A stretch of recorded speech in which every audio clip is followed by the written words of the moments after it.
Hi there, Cambrian Park Church family. I hope you're doing well. This is your midweek video update.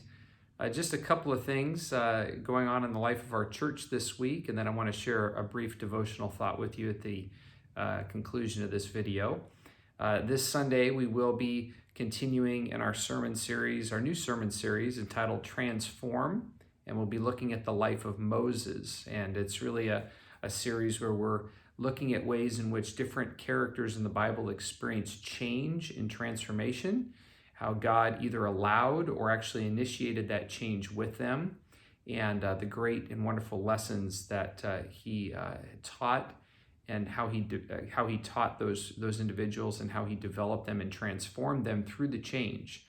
And so we want to take a look at the life of Moses this Sunday. So I want to encourage you to come and be a part of that, either in person or you can join us through Zoom as well. And we'll be meeting at 9:30. There's a link in this email to the Zoom call that you can join remotely if you'd like to this Sunday. Also, as I mentioned this past Sunday, we're going to do a serving opportunity together on Saturday, July 24th from 10:30 in the morning until 2:30 in the afternoon. It's about a 4-hour window of time. And our goal is to help distribute food boxes through Second Harvest Food Bank down in San Jose. And there is a link to everybody that wants to be involved needs to register for that event. And so there's a link to register for the event in the email that this video is attached to. So we'd love to have you join us. I'll be there and serving alongside of you. And so I hope that you'll come and serve with us on the 24th. It should be just a great opportunity for us to work together and to serve our community together. So that's coming up on the 24th. I wanted to share a devotional thought with you this morning. I was reading in my trusty Jesus Calling devotional book this morning. I encourage you, if you don't have this is a great devotional book, and I want to encourage you to pick it up. It's just got some great thoughts in it as it relates to our walk with Jesus daily.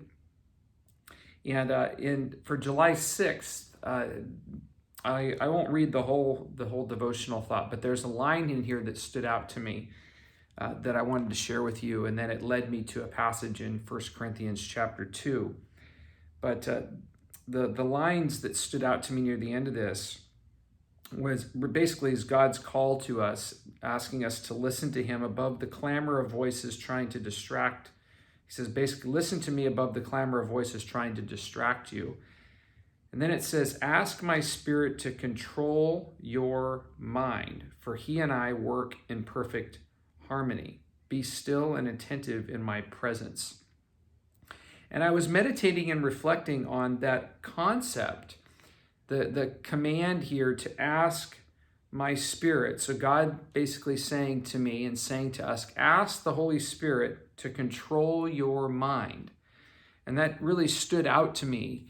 And if you're anything like me, I kind of wonder sometimes the thoughts that I have, if they are my thoughts or they're God's thoughts, and how do I know between the two?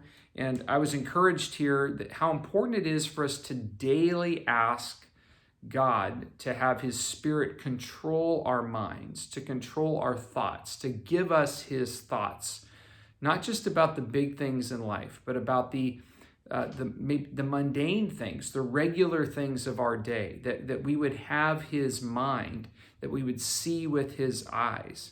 And that led me to the passage in 1 Corinthians chapter 2, where Paul tells the church at Corinth that we have the mind of Christ. And I wanted to read a section from that devotion, from that to you here in this devotional thought. 1 Corinthians chapter 2, and I'm going to start at verse 10. It says, these things God has revealed to us by his Spirit. The Spirit searches all things, even the deep things of God. For who knows a person's thoughts except their own spirit within them? In the same way, no one knows the thoughts of God except the Spirit of God. What we have received is not the spirit of the world, but we have received the Spirit who is from God, so that we can understand what God has freely given to us. This is what we speak, not in words taught to us by human wisdom, but in words taught to us by the Spirit, explaining spiritual realities with Spirit-taught words. The person without the Spirit does not accept the things that come from the Spirit of God, but considers them foolishness and cannot understand them because they are discerned only through the Spirit.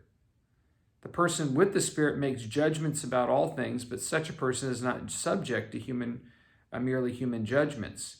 For who has known the mind of the Lord so as to instruct him? But we have the mind of Christ. And I was just thinking about that, going back to the devotional thought, asking that the Spirit of God would control or would form our thoughts, that we would have God's thoughts in our minds, that our minds would be controlled by the Spirit of God. And to look at that interaction with the reality that we have the Spirit of God living in us. And so I think it's possible for us as people to downplay the influence of the Spirit in our lives, to even push out the influence of the Spirit in our lives, to ignore the Spirit's voice because we're so busy paying attention to our own thoughts, our own voices. And so even though we have God's Spirit within us, forming us, I think it's important for us as God's people to be in a place of daily surrender and daily humbly asking for God's Spirit to form our thoughts by His Spirit so that we might think the way God does about things. This is a really important thing because we do, like I said, we do a lot of thinking each and every day. We think about a lot of things. We form lots of opinions on where we're going to go, what we're going to eat, how we think about a particular issue, how we're going to make a decision. It may be an important decision related to finances or whatever it may be. And we want to make sure that those decisions that we're making with our minds and our thoughts are being formed by the Spirit. And in order to do that, we want to continually ask God to allow His Spirit, or ask His Spirit to form our minds into His mind, that we might respond in the ways that God would respond, that we might think in the way God might want to think. And I think that we should do this in faith. When we have asked the Spirit of God to form our minds, when we've asked Him to help us to think the way He does, then I think we need to pay attention to what thoughts come into our mind. We need to pay attention to what things are developing among us, and not to just immediately assume, oh, that just must be my thought. But if we've asked the Spirit of God to form our minds and our thoughts, then we should pay attention to where our minds go and what sort of things we begin to think about. And to look at those things and say, likely, this is God's thoughts on this area. We hold that humbly, right? Because we don't know everything. And certainly our thoughts can crowd out God's thoughts. But we want to live by faith and say, if I've asked the Spirit of God to form my thoughts, then I want to trust that as I think about something, about a decision, that I'm really getting some insight from what the Spirit of God may want to say to me through this. So I hope that's an encouragement to you this morning. Remember, we have the mind of Christ, and we are called to ask God to have His Spirit continue to form our minds, to think, to look, and to live like Him. And so I hope that that's an encouragement to you. I hope you have a great rest of your day today, and we'll look forward to seeing you on Sunday, if not before. God bless you all. Bye-bye.